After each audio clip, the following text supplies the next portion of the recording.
มันดับแต่ตู้ไม่เย็นอันนี้แช่ของก็ไม่แข็งเลยเนาะปกติมันก็แข็งของมันไงบอกนั่นแหละแล้วพี่ก็ไม่ได้สังเกตเนาะพี่ก็นึกว่าเพราะว่า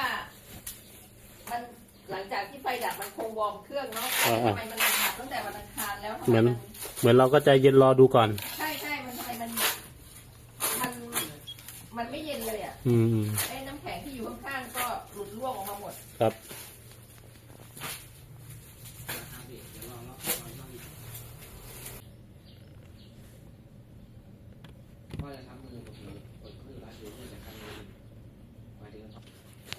ไฟ power ก็คือไฟสถานะไฟเข้าเครื่องนะครับ